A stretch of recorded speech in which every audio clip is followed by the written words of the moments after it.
Todos creemos, o bueno, nos gusta creer que somos buenos para escuchar, ¿no? Es casi como un rasgo que damos por sentado. Sí, como si fuera algo natural. Pero la verdad es que si todos fuéramos tan buenos, el ambiente en muchos trabajos sería, híjole, totalmente diferente. Totalmente. Y justo de eso vamos a hablar hoy.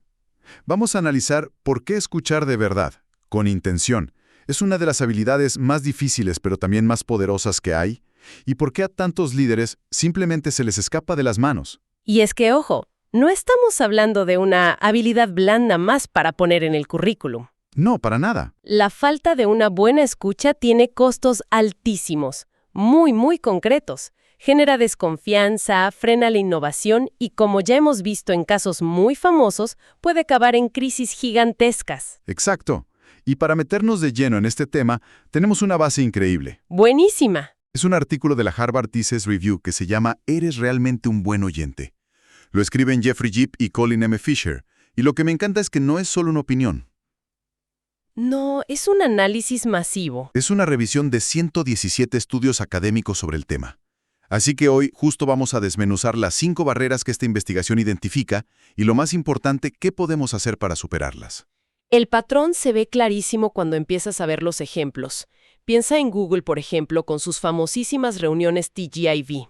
Claro que eran el corazón de su cultura abierta. Eran, pero se volvieron tan polémicas con temas de acoso, discursos de odio, que la dirección pues simplemente ya no pudo manejarlo. Escuchar a todos se volvió demasiado difícil. O el caso de Activision Blizzard. Uf, ese fue tremendo. La gerencia intenta hablar sobre las denuncias de acoso en una reunión y termina provocando una huelga masiva. ¿Por qué? Porque la gente sintió que les estaban minimizando sus preocupaciones, que les estaban dando a tole con el dedo. Y luego está Amazon, que crea una encuesta diaria para escuchar a los empleados. Sí, entre comillas. Exacto, porque luego los gerentes presionan para que las respuestas siempre sean positivas. Es la pura ilusión de escuchar. Todos estos casos, de empresas con gente brillantísima, nos demuestran que las buenas intenciones no bastan. El artículo identifica 5 saboteadores silenciosos, y creo que hay que empezar por el más obvio de todos. La prisa. El enemigo número 1, el reloj. Sí.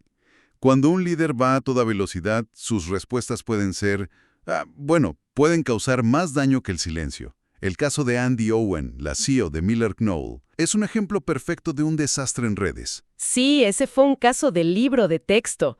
Y el contexto lo es todo, ¿eh? Era el final de una reunión virtual larguísima, la moral del equipo estaba por los suelos. Porque no iba a haber bonos. Exacto. Y alguien con mucho valor pregunta ¿qué onda con los bonos? Y la respuesta de Owen fue brutal. Les dijo algo así como salgan de la ciudad de la autocompasión, leave pity city. ¡Híjole! Básicamente, de una forma muy tajante, les dijo que dejaran de quejarse. Obviamente el video se hizo viral y la crítica fue implacable. Y todo apunta a que fue una respuesta nacida del cansancio y la prisa. Totalmente. Es que escuchar con prisa tiene 2 efectos devastadores. Primero, la gente se siente ignorada, como si su preocupación fuera un estorbo. Y segundo, que es peor, ¿Qué pasa?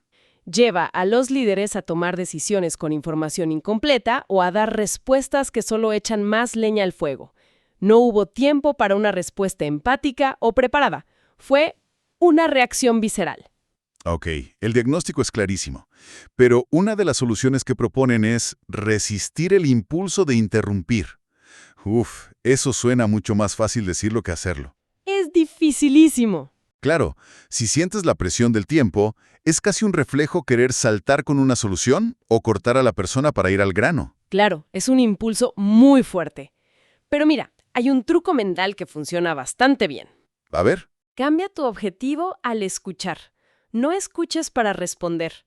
Escucha para ser capaz de resumir perfectamente lo que la otra persona te acaba de decir. ok. Si tu meta es poder repetir su punto, casi con sus mismas palabras, tu cerebro cambia de modo solucionador a modo comprensión. Te obliga a callarte y a procesar de verdad. Me encanta esa técnica, cambiar el objetivo de responder a resumir. Es un giro de 180 grados. Ok, entonces el primer enemigo es el reloj, algo externo. Pero, ¿qué pasa cuando el enemigo es interno? Me refiero a esa reacción que tenemos cuando nos critican. Si a la prisa le sumas retroalimentación negativa, tienes un cóctel explosivo. Y ese justamente es el segundo obstáculo, la postura defensiva. El ejemplo que pone el artículo aquí es tremendo. El CEO de Clearlink, James Clark. Sí, la empresa impone una política súper estricta de regreso a la oficina. La gente obviamente se queja. Y en lugar de escuchar, el CEO explota. Pero explota feo. Cuestionó su dedicación, su productividad e incluso hizo este comentario rarísimo, elogiando a una empleada por haber vendido al perro de la familia para poder cumplir con la política. No puede ser. Parece extremo, pero si lo analizas, es la misma dinámica que Andy Owen diciendo no pregunten sobre los bonos o Google cambiando el formato de sus reuniones para evitar temas incómodos. Es levantar un muro. Exacto, es una forma de decir hasta aquí no quiero oír más. Y eso, como dice el estudio, aniquila la seguridad psicológica que es la base de la confianza en cualquier equipo. Pero es una reacción casi animal, ¿no? ¿Cómo luchas contra ese instinto de defenderte cuando te sientes atacado? La clave es la autorregulación consciente. Lo primerito es no responder en caliente. Respirar profundo. Sí, si sientes esa descarga de adrenalina, es la peor señal para hablar. Una buena táctica es comprar tiempo reformulando lo que escuchaste. ¿Cómo? Diciendo algo como, a ver, déjame ver si entendí bien. Lo que te preocupa es que esta nueva política no considera los retos de quienes cuidan a sus hijos. Ok, ya veo. Esto hace dos cosas. Te obliga a procesar la crítica en lugar de solo reaccionar y le demuestra a la otra persona que al menos estás intentando entender. Y ya después haces preguntas para profundizar. Ok, entonces ya hablamos de reaccionar mal por prisa o por sentirnos atacados. Pero hay un error mucho más silencioso, uno que cometemos incluso con buenas intenciones. Ajá. El simple hecho de no parecer que estamos escuchando. Es la barrera de la invisibilidad. Este es súper sutil, porque el líder puede estar totalmente concentrado, pero si su lenguaje corporal dice lo contrario, el mensaje no llega. El ejemplo de George Bush padre en el debate del 92 es... Clásico. Le hacen una pregunta súper personal, muy sentida, y justo en ese momento Bush mira su reloj. Su respuesta verbal fue correcta. Dijo que claro que le afectaba la crisis, pero el gesto... El gesto lo mató. Ese vistazo al reloj comunicó impaciencia, desinterés, y fue lo único que la gente recordó. Y ese es el punto central. Si la gente no percibe que estás escuchando para todos los efectos, no lo estás haciendo. La percepción es la realidad. Afortunadamente, aquí las soluciones son muy concretas. El artículo habla del back-channeling. ¿Qué es exactamente eso de back-channeling? Son todas esas señales, verbales y no verbales, que mandas para decir estoy contigo. El lenguaje corporal es una.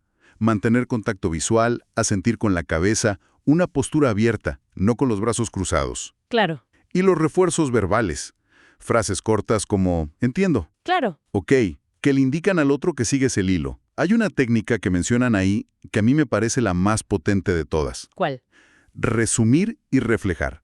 O sea, parafrasear lo que la otra persona dijo. Por ejemplo. Entonces, si te entiendo bien, lo que más te preocupa de este plazo no es el trabajo en sí, sino el tiempo para las pruebas de calidad. Exacto. Porque eso no solo confirma que entendiste el mensaje, sino que valida la perspectiva de la otra persona. La hace sentir vista. Escuchada. De una forma muy tangible. Todo esto tiene mucho sentido, pero me lleva a pensar en la causa raíz de muchos de estos problemas. ¿Por qué un líder miraría su reloj o se pondría a la defensiva? Muchas veces es porque simplemente ya no puede más. Y ese es el cuarto obstáculo, el agotamiento, el asesino silencioso de la escucha. Sin duda, un cerebro agotado no tiene la capacidad cognitiva ni la reserva emocional para escuchar con empatía. Es muy probable que los líderes de Google, después de años de esas reuniones TGIF tan intensas, estuvieran quemados. Claro. O que Andy Owen, al final de esa junta larguísima, simplemente ya no tuviera energía para una pregunta más sobre bonos. No es una excusa, pero es un factor biológico real. Y la ciencia lo respalda, ¿cierto? Sí, hay una investigación de Christopher Rosen que lo deja muy claro. Demuestra que los gerentes que tienen que escuchar quejas constantemente sufren un desgaste emocional. ¿Y qué pasa? Que los hace más propensos a ser abusivos con sus subordinados al día siguiente. El tanque de la empatía no es infinito, se agota. Ok, Pero no puedes simplemente poner un letrero de cerrado por cansancio en tu oficina. ¿Cómo se maneja esto en la práctica? Se trata de gestionar tu energía, no solo tu tiempo. Primero, poner límites claros. Bloquear horas en tu calendario para estar disponible, pero también horas para no estarlo y poder recargar. Ajá. Segundo, reconocer tus propios límites. Es súper válido y profesional decir, oye, este es un tema muy importante y quiero darte toda mi atención. Ahora mismo no tengo la energía para hacerlo bien. ¿Podemos hablarlo mañana a primera hora? Es mucho mejor que tener una mala conversación. Y mencionan una tercera estrategia que me pareció muy inteligente: compartir la carga. Ese es fundamental, sobre todo en culturas donde un solo gerente se convierte en el paño de lágrimas de todo el equipo. La responsabilidad de escuchar se puede y se debe distribuir. ¿Cómo?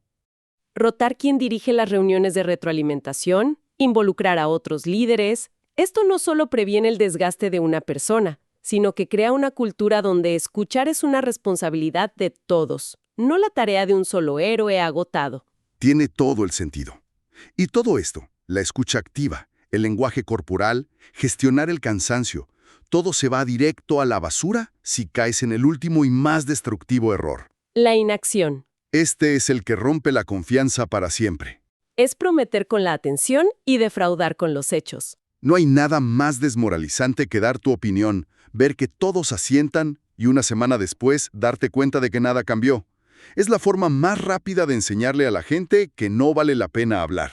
El ejemplo de la huelga de los 20,000 empleados de Google es la prueba a gran escala. Totalmente. La gente se sentía escuchada en las juntas, pero no veía cambios reales en el tema del acoso. La escucha se sintió como una farsa. Y no es un caso aislado, ¿verdad? Para nada. Citan otra investigación con enfermeras durante la pandemia. Tuvieron un montón de reuniones para hablar de sus preocupaciones. Falta de equipo, seguridad. Sus gerentes las escucharon, tomaron notas, pero al final no cambió nada. ¿Y las enfermeras? Se sintieron frustradas, alienadas. Sintieron que todo ese esfuerzo fue una pérdida de tiempo. Entonces, ¿la solución es simplemente hacer algo? Porque a veces no se puede hacer lo que la gente pide. La solución es más matizada y se resume en una frase: cerrar el círculo. Cerrar el círculo. Sí, al final de una conversación importante hay que definir los siguientes pasos concretos y acordar un plazo para el seguimiento. Pero la parte más importante es ser brutalmente honesto sobre lo que se puede y lo que no se puede hacer. Me interesa eso de ser transparente sobre el no, porque el instinto es decir que sí, para que la gente se sienta bien. Pero un sí que no se cumple es veneno puro para la confianza. En cambio, un no bien explicado la puede fortalecer. Si una idea no es viable por presupuesto o por estrategia, hay que explicar el por qué. ¿Ok? Entiendo perfecto tu propuesta, pero no la podemos implementar ahora por estas razones. Sin embargo, lo que sí podemos hacer es esto otro. Esa transparencia, aunque la respuesta sea negativa, demuestra que la idea se tomó en serio. Entonces, si recapitulamos, hemos visto que escuchar es una carrera de obstáculos. Te puede frenar la prisa, te puede bloquear tu propia defensa, puedes fallar por no parecer presente, tu energía te puede traicionar y al final puedes arruinarlo todo si no hay acción. Exacto. Queda clarísimo que escuchar no es un acto pasivo de recibir sonido. Es una disciplina activa, intencional y que exige una energía tremenda. Exactamente. Y dominar esta habilidad no te convierte solo en un jefe más agradable. Es una competencia estratégica fundamental. Es la base sobre la que se construye la confianza, se resuelven conflictos y se impulsa el cambio. Al final es la base de todo. Superar estos 5 obstáculos es, en el fondo, lo que diferencia a un buen gerente de un gran líder. Me dejas pensando en la enorme implicación de todo esto que hablamos. Y me gustaría dejar una última idea en el aire, para reflexionar. Todo nuestro análisis se ha centrado en cómo los líderes escuchan a sus equipos, o sea, de arriba hacia abajo. Claro. Pero, ¿qué pasa si invertimos la perspectiva? ¿Cómo afectan estos mismos 5 obstáculos, la prisa, la defensa, el agotamiento, la invisibilidad y la inacción, a la forma en que los empleados se escuchan entre ellos? En horizontal. Exacto, o a la forma en que escuchan a sus propios líderes. una verdadera cultura de escucha? ¿Es algo que solo fluye desde la cima o es una responsabilidad compartida que debe construirse en todas las direcciones?